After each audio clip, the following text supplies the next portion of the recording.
Welcome to the F-Bound Podcast. I'm your host, Shannon Schroeder, Executive Function Coach. I help neurodivergent women learn tips and strategies to improve the life skills that will help them be successful. Procrastination Solutions, Time Management. I've talked before about how many executive function skills build on and interact with one another. But have you ever considered time management as a procrastination solution? Procrastination can be frustrating, especially if you're neurodivergent and struggle with executive dysfunction. You might procrastinate all the time even though you don't want to. However, with the right time management strategies, you can overcome this hurdle and become more productive. In this article, we'll explore specific techniques designed to help you manage your time effectively. By implementing these strategies, you'll be on your way to greater productivity and reduced procrastination.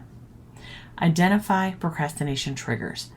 Understanding your personal procrastination triggers is crucial for effective time management. Think about what situations or thoughts tend to lead to procrastination. It could be overwhelming tasks, fear of failure, or even a lack of interest. By identifying these triggers, you can develop targeted solutions. By asking yourself targeted questions, you can gain insight into the underlying causes of your procrastination. Number 1, which tasks do I consistently delay or avoid? Take note of the specific types of tasks that you tend to procrastinate on. Are they tasks that require a lot of concentration, involve unfamiliar territory, or lack immediate rewards? Number 2, what emotions or thoughts come up when I think about these tasks? Pay attention to what surfaces when you think about the tasks you tend to procrastinate on. Are you experiencing fear, overwhelm, or a sense of inadequacy? Number 3, are there specific situations or environments that make me more prone to procrastinate? Consider if certain situations or environments, or people, contribute to your procrastination. For example, do you find it harder to focus in a cluttered workspace, a noisy environment, or during certain times of the day? Addressing procrastination triggers. Once you've identified your procrastination triggers, you need to develop strategies to address them effectively. Break tasks into smaller steps. If large, complex tasks trigger procrastination, break them down into smaller, manageable steps. Create a detailed to-do list that outlines the specific actions required for each task. By focusing on one step at a time, you can reduce feelings of overwhelm and see more immediate progress. Practice self-compassion and positive self-talk. Instead of berating yourself for procrastinating, offer yourself understanding and support. Everyone faces challenges, and you need to accept that you will have setbacks. Replace negative self-talk with affirmations that promote motivation and self-belief. Set realistic goals and deadlines. Unrealistic goals and deadlines can contribute to procrastination. If your goals are unrealistic and therefore unachievable, you're setting yourself up for failure. Assign deadlines to each smaller step of a task so that you have a clear target to work toward and you can see the progress. Seek support and accountability. Ask others for help in addressing your procrastination triggers. Talk with a trusted friend, family member, or mentor.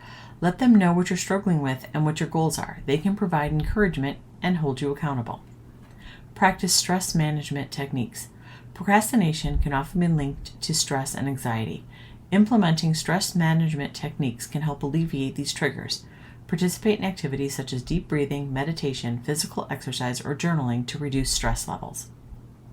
Strategies to reduce procrastination. Now that you've identified and addressed procrastination triggers, it's time to investigate possible strategies to use as procrastination solutions. Remember, there are no one-size-fits-all remedies. You need to experiment and test out strategies to find the ones that will work best with your brain and life. Eat the frog technique. The eat the frog technique means you tackle the most challenging or dreaded task first. I also refer to this as worst first. By completing the worst task early on, you remove the mental burden and create a sense of accomplishment. When you dread something and put it off, it hangs over your head like a dark cloud all day as a constant reminder that you still need to do it. By conquering the most challenging task and getting it over with, the rest of your day will run more smoothly because you can focus on more enjoyable things. Time boxing technique. Time boxing involves setting a fixed time duration or a box for a particular task or activity. During that designated time box, you focus solely on the task at hand until the allocated time expires. For those of you who work well under pressure and procrastinate until deadlines are looming, time boxing might be for you. This technique creates a sense of urgency and forces you to dedicate a specific time period to a particular task. For example, allocate 60 minutes for answering emails, 45 minutes for a project, and 30 minutes for a break. During these time boxes, give your undivided attention to the designated task. In some ways, it can feel like a beat the clock game because you're trying to get the task done. However, the idea of time boxing is that you devote that time to the task regardless of whether it is completed. It's not about finishing the task, but I know many of you will indeed treat it that way. Time boxing can be especially useful for tasks with no strict deadlines or tasks that tend to expand and fill the available time. 5-minute start method. Getting started is often the most challenging part of a task. The 5-minute start method helps overcome initial resistance by committing to work on a task for just 5 minutes. I always tell my clients we can convince ourselves to do almost anything for 5 minutes. So if you've been putting something off, make yourself do it for 5 minutes. Set a timer and give your full attention to the task for that short period. Often you'll find that once you've started, you're more likely to continue beyond the 5 minutes. However, there's no guilt or shame if you do stop at 5 minutes. No, the task isn't done yet, but it's further along than it was, so that's a win. And if you do another 5 minutes later today, you'll be even further along.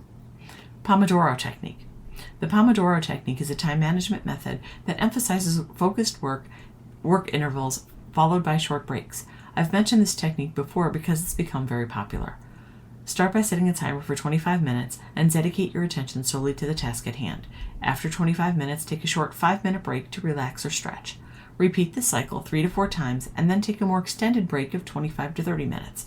This technique helps improve concentration, combats mental fatigue, and enhances productivity, particularly for individuals with executive dysfunction.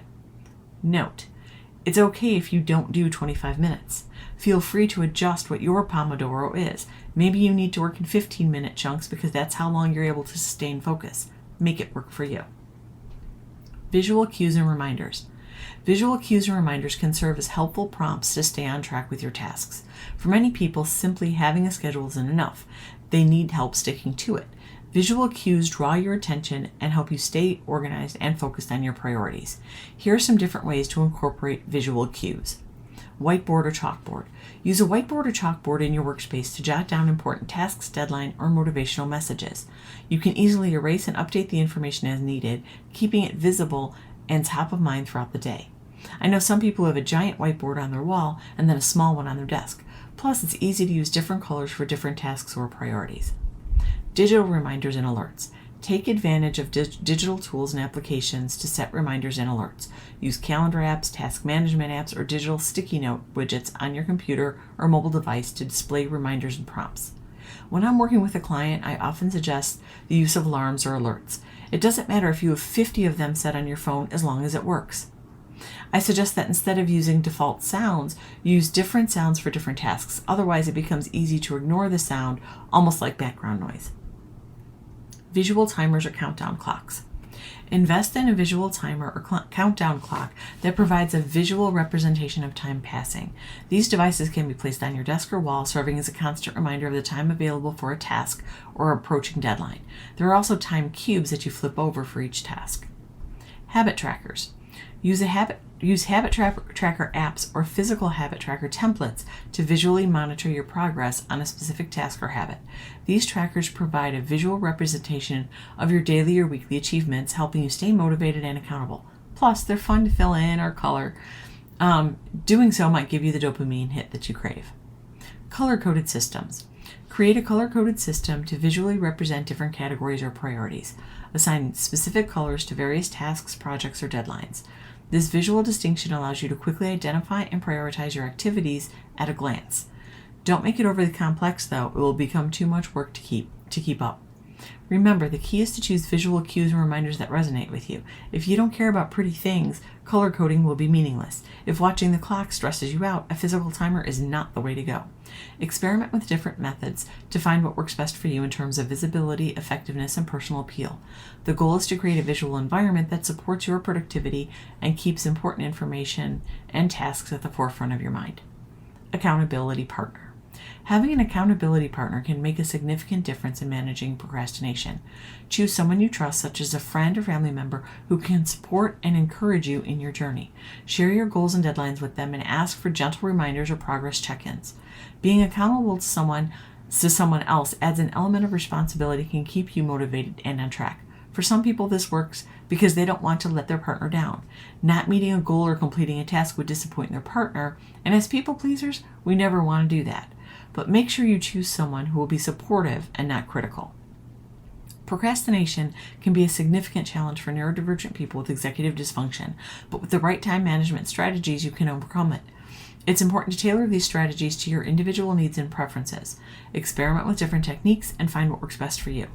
Remember to celebrate your progress and reward yourself along the way. As always, it's a process, but you've got this. I hope you enjoyed this episode of the F-Bomb Podcast. Thank you for listening.